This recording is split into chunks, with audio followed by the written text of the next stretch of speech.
Hey folks, glad to see some people are coming in. This is this is Matt Darling. This is my first time running a Spaces, so I'm gonna be sort of learning as I go. My colleague Will is joining. Great.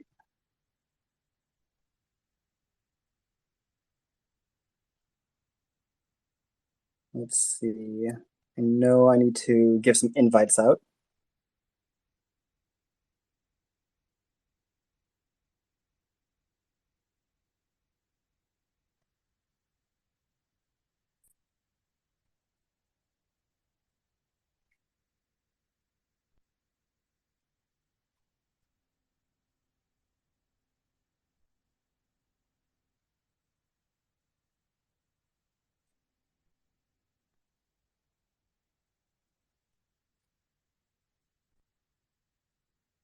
Okay, I'm really glad that we're going to actually get joined by Peter Ganong and Fiona Greig. I'm not sure if I'm pronouncing her name correctly, but they should be joining soon.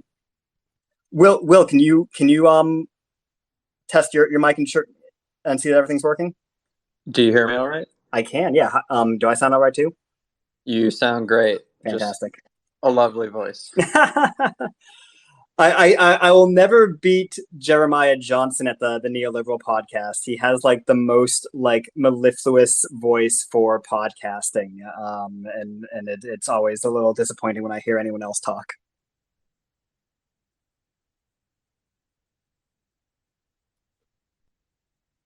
While we're waiting for Peter and Fiona, maybe I'll give a sort of like potted history of sort of CARES Act UI just to make sure we have people coming in. So as people might remember, in March 2020, there was we had no idea what was going on with the pandemic. And it's sort of funny looking backwards. It was both more brutal than I think anyone anticipated, but also, to some extent, maybe less. I don't think I ever would have imagined that, 2.5 years later, I would still be, masking my daughter as I drop her off to daycare, or actually not even daycare anymore. She's in first grade, so that's how long this has been. On the other hand, like I don't think I imagine that life would just sort of go on, right? Like, in March 2020, I was buying, all sorts of like canned goods and things like that, didn't end up being really important. Oh, I see Peter's joined. So he should, I see Fiona as well. okay. They should have gotten invites. Peter and Fiona, you should both have gotten an invite to speak. I'll start talking, then I'll sort of introduce you folks. But anyway, so March 2020, we sort of had no idea what was in store for us with the pandemic, and neither did Congress, and they sort of sat down. And I love this story that I think Dylan Matthews tells on Vox at one point. But they at one point, I think Senator Wyden and Steve Mnuchin sat down and were like, okay, we need to really give people a lot more money for unemployment insurance because it just is not adequate given what we're anticipating happening. That a lot of UI programs, only give people 30% replacement of their wages. A lot of the systems don't even just work. And they sat down, I think just did a calculator and said, okay, how much money do we need to get people through the system? And they came up with $600 a week. And the way that UI works, particular, is that every state runs its own program. They're horrendously complicated. I try to write these things up, and I can't even figure. Everyone uses different baselines and everything like that. It's super duper complex. But they said, okay, what we have to do is add just $600 straight up to everybody on a week-to-week basis. And I believe they did that through, I think, August of that year, 2020. So they were doing it for about 4 months. And then, of course, 4 months later, the pandemic is still going on.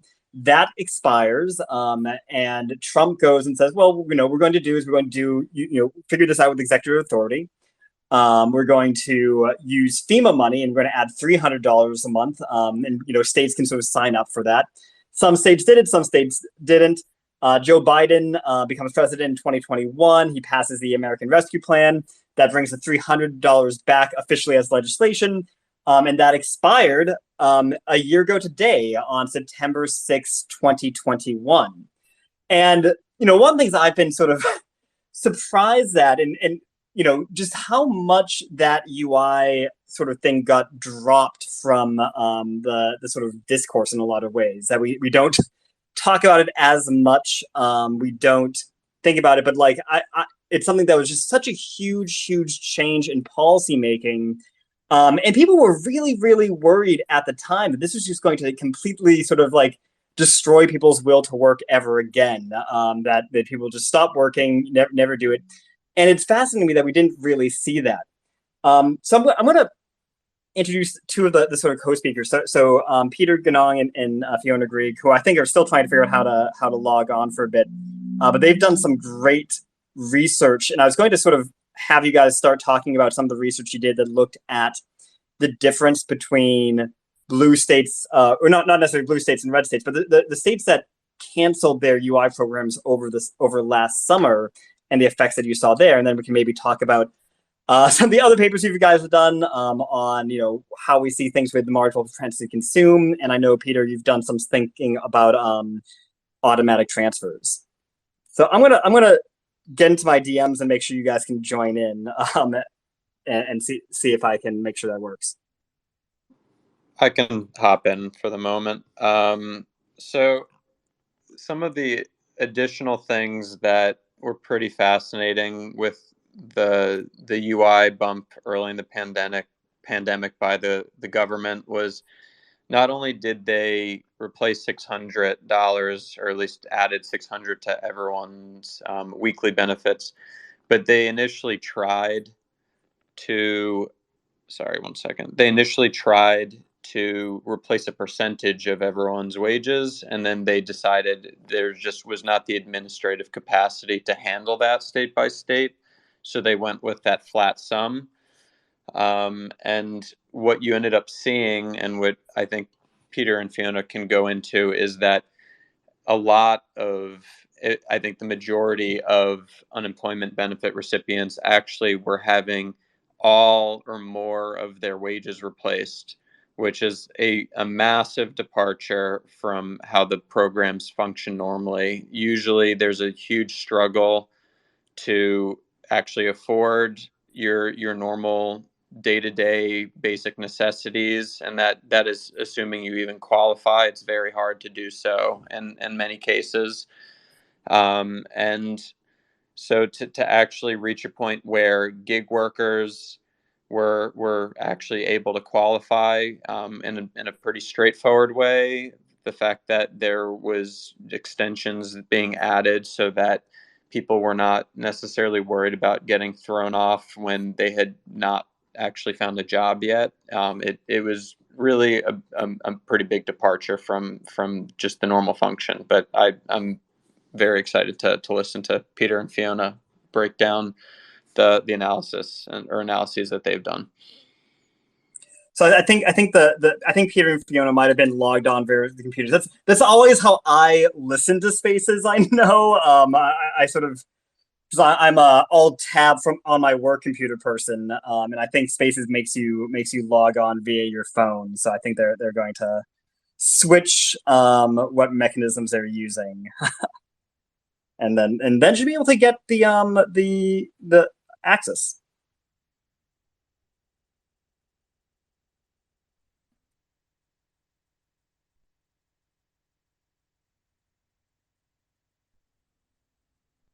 I'll maybe introduce. So one of the pieces that I know Peter worked on, and I think Fiona might have worked on it as well. But like just looking at the job finding rates over the summer between the states that canceled the UI and the ones that didn't, and it's so interesting to me because this was such there's so many papers that sort of came out on this, and one of the things I really appreciate about the one that Peter worked on was that you actually he pre-registered all the analyses, right? Because you could kind of, you can imagine that, all these states are going to be different in lots of different dimensions. It'd be sort of a little bit complicated to figure out. And also, like, just the fact that, like, what it ended up being, which is so unfortunate, is it ended up being this extremely straightforward blue versus red states, right? I don't think, if you went and looked at it by, what states voted for Biden and what states voted for Trump, I think almost all of the ones that voted for Biden ended up keeping it through September, and almost all the ones that voted for Trump ended up dropping it. I might be wrong about one or two states there, but it could be the case. Okay, it looks like Fiona has figured out. Fiona, can you confirm that it was that you can talk and it Yes. was the phone thing? Hi. Yeah. It was the phone thing. Thank you for that. No problem, no problem. It was really funny. It took me a second too when I was logging on because I was like, oh, where is Spaces on my, in Chrome, and it's not there. Makes sense. Well, thank you for having me, and hopefully we'll get Peter on also. Yeah. I mean, a lot of the work that we did, we shared a lot of the concerns and hypotheses that you laid out, right? Which is that, is it going to be the case that if we, with these very high levels of UI payments, especially in the initial CARES Act that were offered, the $600 supplement, that was more than offsetting workers' wages that they had lost when they lost their job, for most workers, especially low-income workers. And so there was a big concern that, this would be contributing to the labor shortages that we were experiencing. And we didn't see that, actually. I mean, we saw some of it, but the work disincentive effects we measured were small. Yeah. They were small according to 3 yardsticks. The most important of which was the benefits, right? The spending impacts, right? The spending impacts were very large. We could see that in the JP Morgan Chase data. And Fiona, can I pause you there for a second? Because I'd love for you to talk about the JP Morgan Chase data. Because I know, like, I'm a person who's mostly been, like, talking about this and using Fred, but you guys had this really great, rich data set to look at. And I wonder if you could add some more details. Sure. Essentially, this is checking account and credit card data, right? So it's very high frequency data at the household level. But importantly, we could observe families receiving their UI payments directly deposited into their checking accounts. And from there, we could see how their income was changing, that it was going up for many families when these generous UI payments started arriving.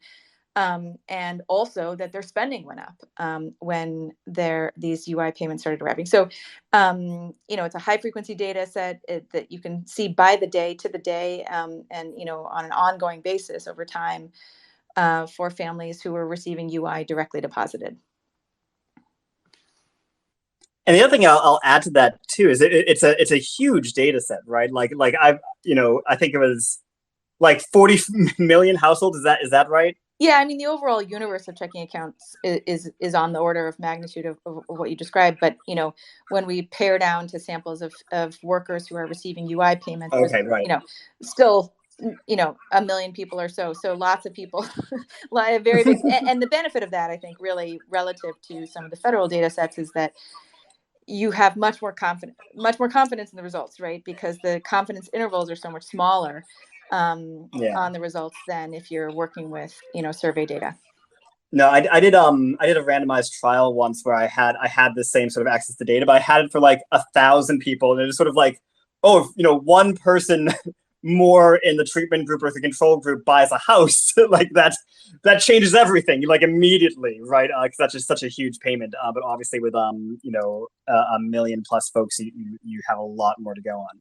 I think Peter's on now. Yep. Peter, can you maybe say something? Oh, yep. Great. Yep, I can hear you. Great. I was wondering, could you maybe talk?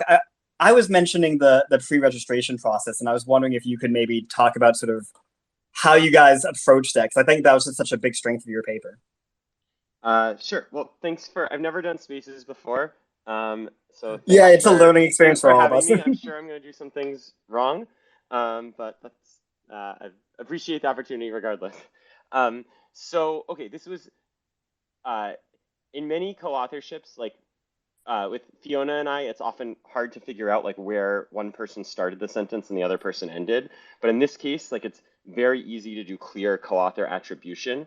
So we had pre-written code because we wanted to hit go on code like the second that the BLS posted the state employment data. And the night, like at 9 p.m. the night before, Joe Vavra, one of the co-authors, posted on Slack, like, oh, we should definitely pre-register this. And it was a great idea because we'd already written the code. It was just a description of what we had done. But the specific reason that we wanted to do it, we wanted to pre-register, was we knew that there was going to be cherry picking on both sides. And indeed, there ultimately was cherry picking on both sides. And so it, as you said, I think gave our estimates a measure of credibility because we had said before we saw the data what we were going to do. And so, you had people like cherry picking California versus Texas. I don't even remember if that was like someone who was pro-termination or against termination, but there's a lot of cherry picking. And usually you see pre-registration for RCTs. And so the first thing we did actually was we tried to pre-register with the AEA, and the AEA rejected our pre-registration because they said, look, this is only for RCTs. You're looking at observational data. And then the Open Science Framework accepted our pre-registration, and so that's where it continues to live. And then the results. That's so funny about too. The results, just Yeah. in case. Okay. I don't want to avoid being like too much inside baseball. There was no statistically significant difference in growth between states that terminated benefits early and states that terminated benefits late. And no matter how much you pushed and pulled the data with different assumptions, you couldn't really get yourself further than termination created 0.15 jobs for every person who lost benefits, or termination destroyed 0.15 jobs for every person who lost benefits. So it's a big fat zero. When they were, I think some people said they were expecting either disaster or a big hiring boom, and neither of those things materialized as viewed through the lens of average state level statistics. Yeah, I'm not going to call it any papers, but it is sort of funny because, like, I think you got, there's a bunch of papers that came out sort of right out of the hat, and I think yours was sort of the first one that I saw, which makes sense if you sort of had the code ready and you just had to press the button and then, had all your graphs to put into the world the next day. But it is sort of funny because, like, I feel like there is a thing that's every month or so there's sort of like a new reanalysis that comes out, and it's we only look at these states and we square these three variables and we use this, wacky instrument, and, it goes, pseudo viral in different communities. And I'm like, well, are these, I would never have sat down to think about those. Like they can sort of you can always make a storyline that makes anything work like that. But it's always so hard. And the other thing that's so fascinating to me is, I'm coming from that RCT world where pre-registration is, getting very, very common. And it is always so funny because, like, here on Twitter and also just like the policy discussion, obviously in general, we end up making huge inferences out of these incredibly noisy day-to-day data sets. And of course, no one's pre-registering anything, right? Or maybe people will predict stuff, right? They'll say, like, I expect there to be 400,000 jobs next week, and then sort of, but there isn't that sort of like, I've written out the code, I'm going to be fully accountable sort of thing. And it's very interesting coming from that sort of RCT world where you're playing for smaller stakes too, right? Where you're talking about, okay, we're going to see if this program works, we're going to then maybe scale it up if it works, and then policy is sort of like, well, this data set that comes out, once a month, was good or was bad. And so policy has to react, and the Federal Reserve has to change interest rates, or the example I always think about is from spring 2021, which basically caused a lot of the states to stop doing their pandemic programs. I think April 2021 had this really low jobs rate, I think 226,000. And, obviously in like March and May were fine, but a whole bunch of people, governors were like, well, this is clearly because of UI. And that's what's holding back, and cancel the program, which, not great for all the people who, of course, were relying on it, even if it gave some plausible way of you guys being able to look at that. I maybe want to turn to one of the other findings that you had. I'll go back to Fiona for this, although, of course, both of you can of course, answer. As you said, there's a division of labor here. But, one thing that I thought was really interesting was from that sort of macro perspective was one of your papers was looking at, saying, hey, we're giving all the people who normally have very little liquid cash, just no cash on hand, all of a sudden they're getting these big UI checks or the EIPs and all of a sudden have a lot of cash on hand, but still sort of acted like people without too much. I was wondering if both of you could, or I'll turn to Fiona first, if you guys could speak to that. Well, certainly, and it wasn't just the UI payments, it was also the 3 rounds of stimulus. I mean, which were, much more concentrated in terms of how they impacted people's liquidity picture. And you're absolutely right that, UI recipients, really their cash buffers, how much they had in their checking accounts, were considerably boosted by both the stimulus payments and the expanded unemployment insurance payments. And so it's interesting because that was at a time when people had lost their jobs. It was at a time when actually the spending of unemployed workers had actually increased. So because the benefits from UI were generally larger than their pre-job loss earnings, their spending increased rather than decreased at a time when the spending of everybody else, right, those of us who were still working, had generally decreased, right? We saw big spending declines at the start of the pandemic among employed workers, to the tune of 20-30% because of stay-at-home orders, et cetera. And so if we looked at the unemployed workers, their spending had increased and their liquidity had increased. So it was a very interesting kind of financial picture to watch over time, and those elevated cash levels actually have sustained for quite a while. We continued to watch that by income level and by jobless workers. And even, as of the end of March, they were still elevated to the tune of sort of 40-50%. So these were considerable benefit increases that really helped families weather what was a very financially volatile time for them. Could you say more about that? So when you say like 40 to 50% higher, you mean like if you look at what someone's normal bank balance is, it's still like 40 to 50% higher? Yeah, so right? like the baseline here would have been pre-pandemic, the 2019 levels. Now, so over time we've been comparing cash balances in people's checking accounts to those 2019 levels. Now over time that starts to feel a little bit dated, right, as we get into 2022 right, and right. inflation impacts and things like that. So that's a work in progress, but certainly during the time period that you're talking about, that was I think the right baseline. And cash balances were elevated to the tune of 70% for low-income families. And when you say low-income families, because this is low-income families within your data set, so like what would be like the cash amount? I'm trying to contextualize this. Well, it's obviously in terms of absolute levels, this doesn't amount to a whole lot of cash. So low-income families had on the order of sort of $900,000 in their accounts, and then that went up. It was sort of to above that level as a result of all of these different sources of support, government supports. So when we're talking about elevated cash balances, we're not talking in dollar terms about a huge amount of money for families. It's not necessarily something that might sustain them for months and months and months and on. But in proportional terms, they were larger proportional boosts for low-income families who generally have much lower balances than, say, high-income families.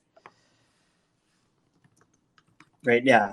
I mean, that's so interesting, and I've been tracking that closely it's interesting because like I feel like we keep having this sort of myth that people are about to run out of money and then rejoin the labor force, right?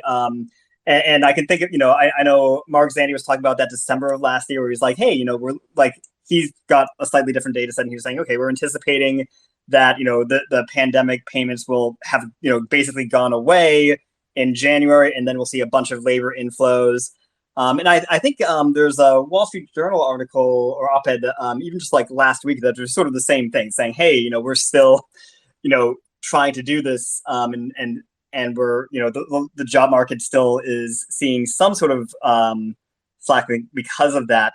But at the same time, like, obviously, we've recently sort of re-hit, at least with the primate population, sort of near the pre-pandemic high of around, 80.3% of people between 25 and 54 have jobs. So that's been exciting. But you do see, it's just so funny to me that it's sort of this permanent increase to people's liquidity, or not permanent, but like, a really long lasting time, and people just aren't spending it down. And do you Peter, do you want to sort of say, like, speculate about that, either why that's happening, or will we ever see this go away?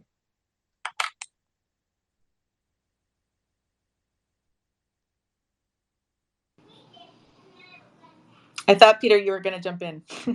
You went off mute. Well, I'll just say I have no idea. I mean, it's something that the JP Morgan Chase Institute continues to track and watch with interest. So, I will say, as context, that even before the pandemic, or just in general, we observed high levels of income volatility, high levels of spending volatility. No matter, even in good times, right? And so, from the perspective of somebody who cares about financial health of Americans, it's actually a good thing that these cash buffers would go up, because we noted that most families didn't have enough of a cash buffer to weather a 25% dip in income and a 25% increase in spending that might occur at the same time. So in a world of razor thin cash buffers, which have been documented, right, through various different forms, that notorious survey that the Fed does, the Shed, which asks, right, yeah,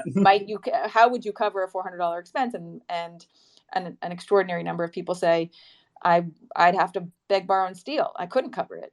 So if there is a new normal that has been set, that a new waterline, right, where families are used to seeing, $1,300 in their checking account instead of $1,000, that would be a good thing.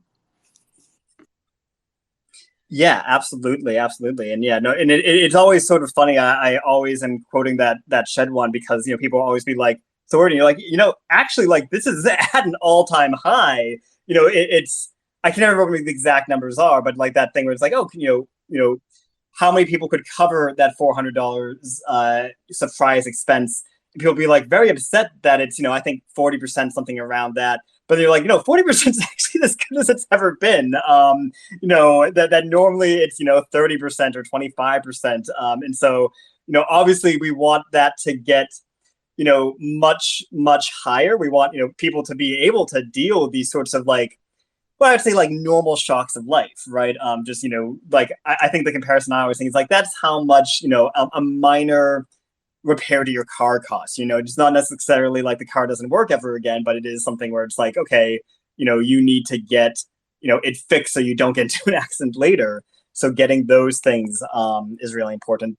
But also, I know for me, like, trying to figure this out is like, I say, okay, I'm definitely more risk averse post pandemic than not post, during still, of course. But I definitely think about risk in a very, very different way, and sort of saying, oh, what's the next, bad thing that's going to happen that's going to just completely, turn over my life. And especially, as a person who's, spent most of his life in that sort of, like, the boring era of the 90s, and everything like that, where he's like, oh yeah, things are really nice, or things are really bad, but not in a way that necessarily affects you in the day to day. It's a big sort of change thinking about that. I don't, Peter, can you still log on, or are you? Testing? Can you hear okay. me? Okay, yeah, I can hear you. Okay, I thought I was talking before, but I guess it didn't work because of yeah. spaces or something. No problem. I wanted to ask you. So I know, I think maybe we're at a half hour, so I maybe want to transfer into questions from the whole group for a little bit. And I know Agreed. Fiona might have to leave. But I know you've thought a little bit about automatic triggers and how that could work. And I was wondering if you could maybe say something about that, and especially how they tie into your other research. Testing. Can you hear me okay? Yep, I can hear you. Great. So the the thing that policy wonks always want to do is make UI more automatic. And just to be clear, like I self-identify as a policy wonk, and therefore wrote this paper with Gabriel Chodorow-Reich and John Gruber with two other economists, thinking about making UI more automatic. And there were a few conclusions that were potentially surprising to me. And we wrote this paper because we thought that there was going to be a UI reform process happening in, I guess it was 2021. And as happens with many reform processes, it didn't materialize.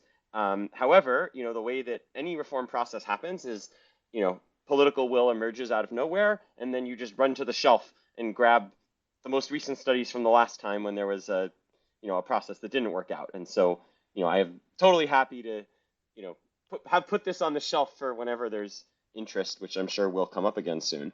So let me talk. I'll talk a little bit now about UI triggers. Let me add something to that because Please. I've been so fascinated by that because I'm sort of new to the think tank world, and have always been a sort of like econ wonk nerd person. And so I was reading these things and being like, but like it was fascinating. So I know like we do a lot of work in this canon on the child tax credit. And like one of my colleagues, Josh McCabe, has this big 800-page book that I think he was on earlier, but he's logged off, so I can abstract it a little bit. But to some extent, it's just sort of like, oh yeah, here's how the evolution of child allowances in the United States versus the United Kingdom, and it's literally like what was on FDR's desk at the time when he said, hey, we need an extra benefits program, and what was on Winston Churchill's desk when he said the same thing. And it's just so funny to me that like. That it is, literally what's on the desk when they walk into the office, and you can sort of see that historical change a lot the more you look for it. So sorry for interrupting. No, that's really cool. I did not know that. That's really, really neat. Right. So we're doing work for the shelf, and then it'll get picked up when someone decides that they want it to be picked up. So policy nerds and economists always want to make UI more automatic. The idea here. Let me describe first the motivation and then a little bit about, I guess, what we learned from the policy. So the idea is there's always a lot of headlines about Congress fighting about whether or not to extend UI benefits. So until 2020, the fights were always about how many weeks should there be.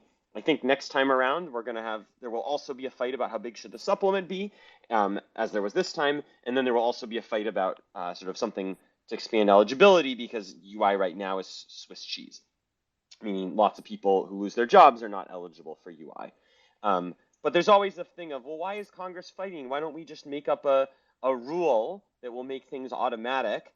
And you can think about the analogy you can have in the back of your head is for monetary policy, you'll often hear economists advocate for the Taylor rule, which means why do we need the Fed? Why bother with the Fed? Let's just have an automatic rule that sets interest rates as a function of inflation. And similarly, why do we need Congress to decide UI? Why don't we just have it be automatic that UI happens? And so, that UI extensions happen. And so what we did was we asked basically two types of questions. There's a trade-off anytime you design any set of triggers, which is that there's going to be false positives and false negatives. So by false positives, I mean you trigger on, but a recession doesn't happen, or you trigger on, but you trigger on earlier than you need to. And then false negatives is you don't trigger on, and people are really in bad shape because you didn't trigger on when you were supposed to. And so what we learned basically is that of all the policy rules that so that's the three of us, were able to come up with, they all generated results in terms of that false positive, false negative trade-off that was similar to what Congress actually did in the 2001 and recession and in the Great Recession.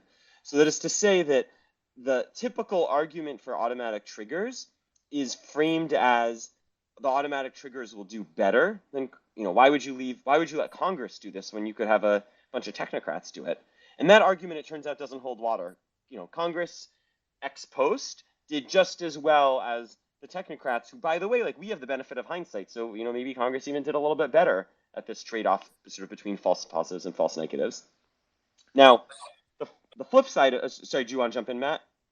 Oh no, I was just going to comment that so surprising, and especially coming from the technocratic perspective, where you're like, oh yeah, I assume we're going to be right. Right. So that's great. You're here to hear the pointy head say, actually, the thing that all the think tanks and I would have thought going in was wrong, and that's why you do research, is you find out that it turns out, Congress did just as well, or at least as well as the three of us, Gabe, Sean, and I could do on automatic triggers. However, there's a flip side to this, and now we're gonna go like, I feel like if you're in these Twitter spaces, you're probably here for some of the inside baseball, and so we're now going to do inside baseball together for a few minutes. So the true reason, or one of the true reasons, why comprehensive UI reform did not show up in Build Back Better and then the Inflation Reduction Act is that it had a big fat CBO score, meaning the CBO says if you put in automatic triggers, it's going to cost a lot of money. And my understanding, and this could be wrong, is that the votes were there if the CBO score had been 0, but not for a big fat CBO score on the order of the hundreds of billions of dollars that we spend on UI in the recessions. However, that CBO score is defined relative to a do-nothing baseline. And that's the wrong baseline, because UI benefits do in fact get extended in every recession. So basically saying that the automatic triggers put us in a similar place to where Congress has put us is to say that automatic triggers have no cost relative to what Congress already does. And that means that basically, like, if you are listening to this podcast and you're thinking not how is CBO going to score this, but how should I as a citizen or as a voter or as a policy analyst think about the cost of these triggers, you should think that their cost is pretty close to 0 because they're codifying into law more or less what Congress has done anyway. So then why would you bother to codify them at all? Can't we just rely on Congress? Well, just like mutual funds, past performance is no guarantee of future performance. And so if you like what Congress did in 2001 and in the Great Recession, you should be in favor of automatic triggers.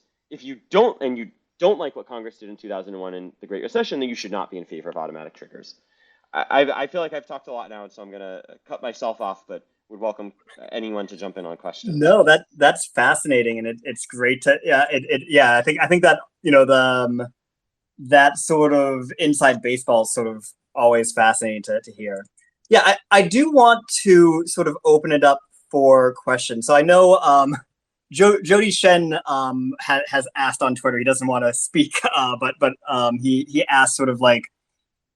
So he asked, like, how can we, operational familiarity improvements with UI from the pandemic? So I'm not sure exactly how I think about that. Like, but I think, one of the things I know for me is the pandemic sort of, obviously revealed a lot of just sort of issues with UI. And I think, we're clear to some of the policy wonks and nerds to some extent, like you were saying earlier, but then became really salient to people. My colleague Will, I know, Will, yeah, you got your hands up. So do you want to jump in? Because you actually did this. You're now a UI wonk, but used to be a UI applicant. Yeah, so I would love to hear Peter and Fiona's thoughts on kind of what policy is the way going forward. So Peter, your breakdown of automatic triggers is very much my fear for future reform efforts, where seeing how extended benefits, so the additional weeks of UI that are activated when the unemployment rate is high, most states' programs did not function well. And so one of the lines of thought is we need to make those triggers better, like you said, and ideally have kind of federal standards or federal programs that are doing that. But My fear is that there's going to be a lot of focus that goes to having benefit enhancements that could activate, and then those activation standards are not effective. Whereas if there was more focus put to reforms that help everyone at all times, that those kinds of changes are going to be worthwhile for everyone in essentially every economic environment, because we know that unemployment's affecting people whether the economy is good or bad. There's a constant flow, but there's potentially going to be that necessity to decide what gets prioritized. Do we prioritize those recessionary policies, or are we prioritizing some kind of permanent improvement that you're seeing everyone experience? But I would be very curious to hear your thoughts on those. Great. I'll just jump in briefly, and then Fiona, you should please jump in if you have something that you want to add. So there's this old book that UI from like roughly 1960 that UI wonks really like, by Haber and Murray, and it's like history of the first 30 years of UI. And there's this great line in Haber and Murray where they basically say, when a recession is going on, everyone is supportive of more generous UI, and they think the UI system is great. When there's a boom, no one's interested at all in UI, and everyone thinks that anyone who's receiving UI is lazy. And I think that like 1960 state description of the UI system is like a very good description of how the political dynamics of UI also are in 2020. Agreed. Having said that, I don't see the trade-off that you're describing, and I'm not saying this as like a we can have our cake and eat it too. So let me be slightly more specific about why I don't see the trade-off you're describing. So first, the Senator Wyden released a discussion draft. So it was like not quite legislative language, but edging towards legislative language in 2021. And because he was chair of the Senate Finance Committee, he was going to have the jurisdiction if there had been legislation that occurred on this. And the discussion draft both had permanent fixes around eligibility and benefit adequacy, and it also had triggers. The fact, Yeah, I like the fact that I like that draft. in the most recent, most times when there's a proposal to fix it, people will both want to fix the long-term issues and the cyclical issues. That's just how it gets written up.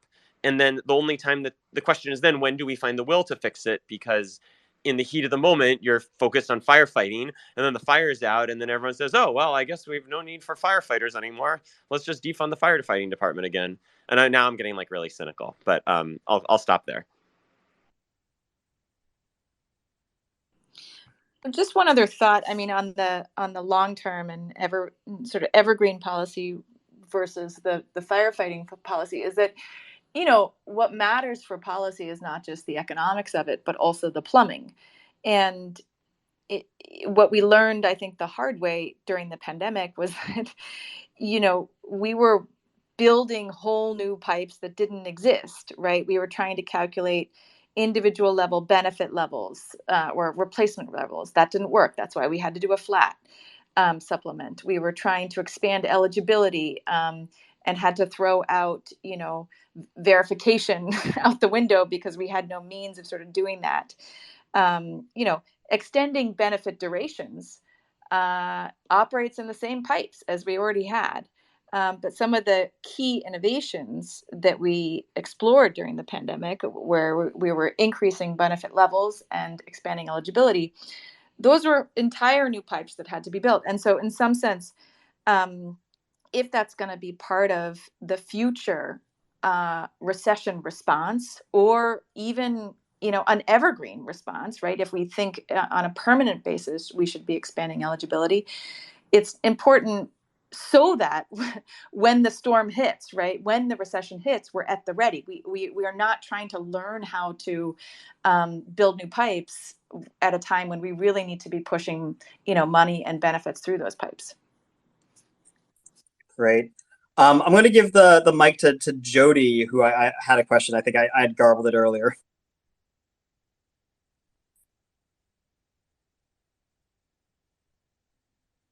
Jody, you should have gotten the approval. You need to be on your phone, as we discovered earlier.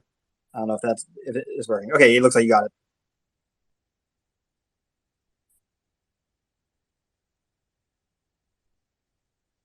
And Jody, you're still muted, but it does show you as a speaker now. You got it basically right, and There there's a lot embedded in it, and you guys cover a lot of good stuff. One thing on the positive side I'd like to just kind of throw in is we just threw so much through the system. I just have this feeling that both in terms of policy shaping, but also in terms of sort of daily familiarity with the process, just a number of different people have gone through this in terms of, in the household level, in these administrative offices, in the policy, that we must have learned so much, and we must have tilted opinions in different ways. I'd be curious to know what people think about sort of, what got fixed, and you were kind of getting at some of these, Fiona, like what things do we go through and sort of either little fix. Do you think we've improved the system overall as a result of the stress test? Certainly, I see some of the stuff around sort of test grounds for new stuff, it being a good experience for that. But also, yeah, people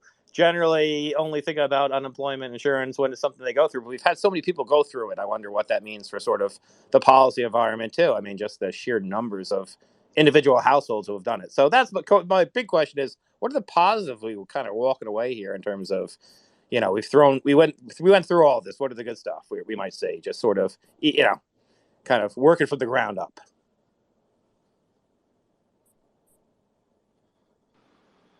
If that made any sense. Well, I think in terms of the economic responses that we've learned that UI, of all the recession tools that were used, right, during the pandemic, I think it's fair to say that Peter and I think that UI was the most effective in terms of boosting spending and offsetting, consumption losses.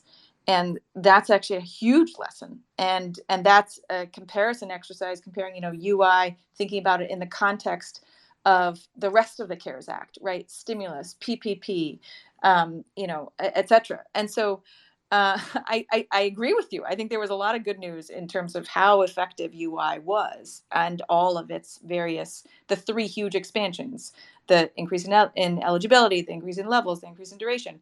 And, so from a top line, I wouldn't want us to leave this conversation without kind of naming that top line.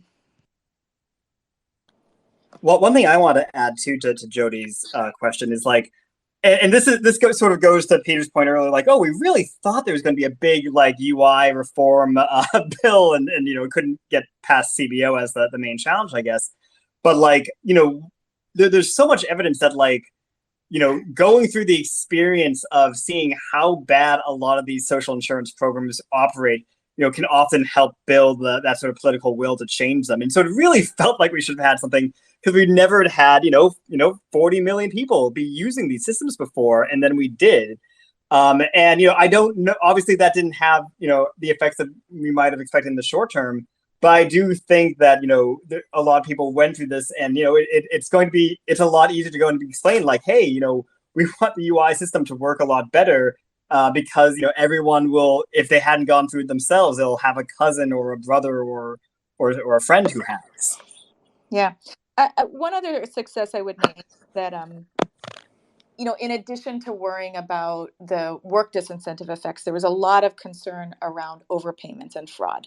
And of course, given the sheer number of people and dollar amounts that were being distributed, the number of people benefiting from UI and dollar distribution sizes, the price tags on those fraud numbers are high and they are jaw-dropping, right? But if we think about them in terms of overpayment rates, and this is, I'm sure, still jury out in terms of these claims getting assessed and adjudicated and things like that. But the overpayment rate during the pandemic was 18% for fiscal year 2021. That compares to about 10% in normal times. A different way of saying is that 82% of the time, the correct person was getting the benefits. So despite the fact that we, relaxed eligibility requirements dramatically, I think it's important to underscore that a glass half full picture here in terms of the share of people who were the right people getting it. Yeah, and maybe I'm opposed just to fraud. feeling a little too optimistic today, but it feels to me much like your top line takeaway of this being something that's recognizable now, a little bit more of the importance, but also just it feels to me like all this data on folks who have gone through the system, all this fraud, it's got to lead some benefits going forward to cut it down a little bit in the future. That we've all these individual cases that people went through, administrative offices. I just have to believe you have so many different anecdotal examples of different things that can go wrong, either innocently or not. And I don't know. Maybe I'm too optimistic in thinking it leads to a better place, but yeah. I'm trying to be optimistic today. No, Jody, I totally agree with those points, and it's I think there is this sort of root, and I think the hope is that we're able to get a coalition. This is all we're trying to do in NISCAN, and of course, is say okay, there's the people who want benefits to be better and more generous, and really help people stabilize income as they look for new jobs. There's also the folks that really are concerned about fraud and overpayments and everything like that. And I think there's a lot of sort of good faith reforms that sort of solve both of those things. No one, there's some political problems that are caused because there's some coalition that benefits from the problem, and that's not the case here. There isn't the coalition of COBOL programmers who are demanding that UI be in COBOL forever. And hopefully what we can do is figure out ways of, getting some of these improvements in the administration of the programs at a sort of bare minimum. I do want to pause and we can continue responding to Jody's questions, but I did want to see if anyone else wanted to had a question. Please just raise your hand if you have something. And Jody, if you have another question, of course, you can jump back. You can do the same and jump back in. I see Andy Stetner's here. Andy, if you have any thoughts you'd like to add, that'd be great.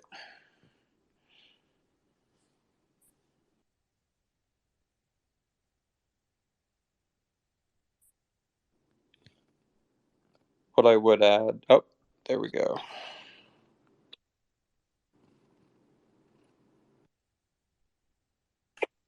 Okay, I think I've approved Andy. Matt, thanks for hosting this space.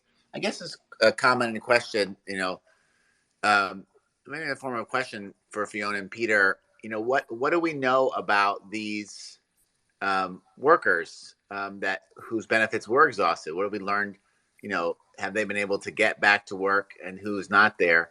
That's a question. Then a comment. I think today I'm more just remembering how we at least in my theory, really held people whole. And we didn't see the kind of scarring that has been, life-changing in so many other recessions. And so feeling a lot of gratitude for how many people did get, these benefits and the difference they made in people's lives.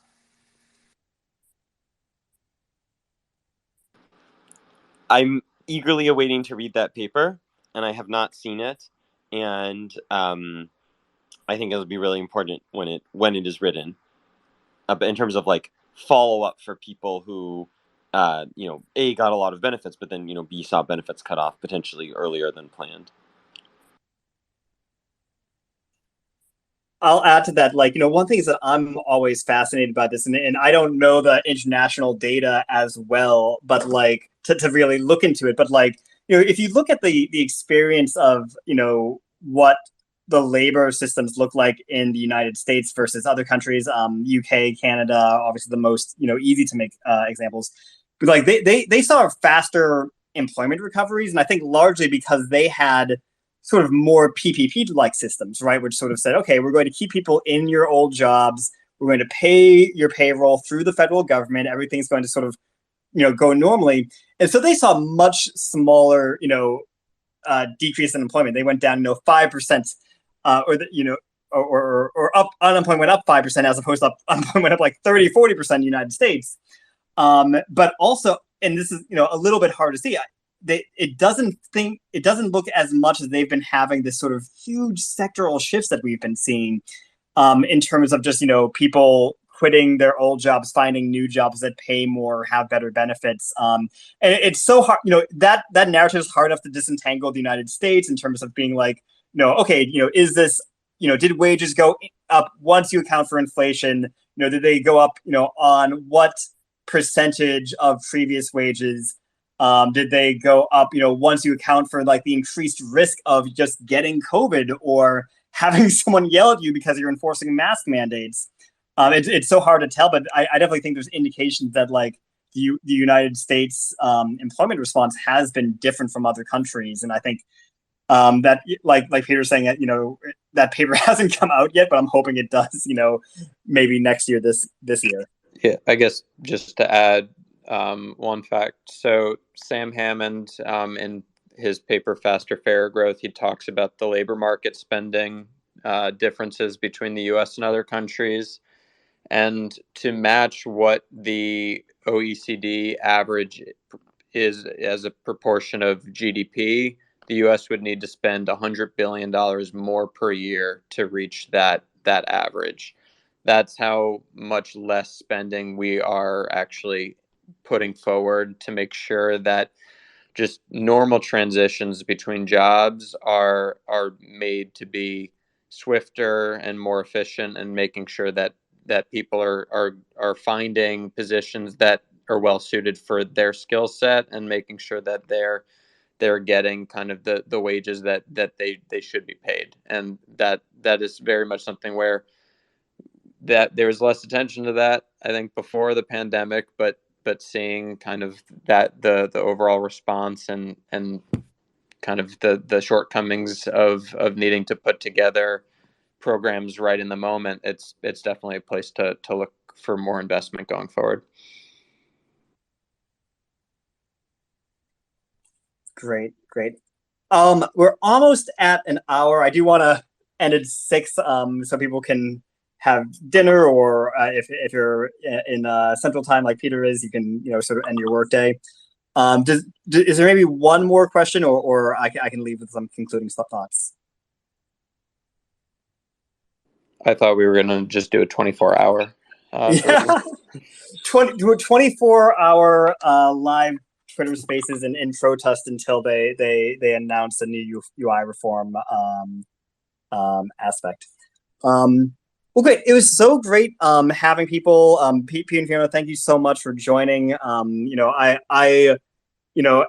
Peter, I know, like, I search like Peter Ganong UI on Twitter to get some of your graphs, like, I think every week, it feels like. So I really appreciate getting the chance to talk to you and hear some of that inside baseball. Same thing, Fiona, and especially all the wonderful stuff that you were able to get from the JP Morgan site.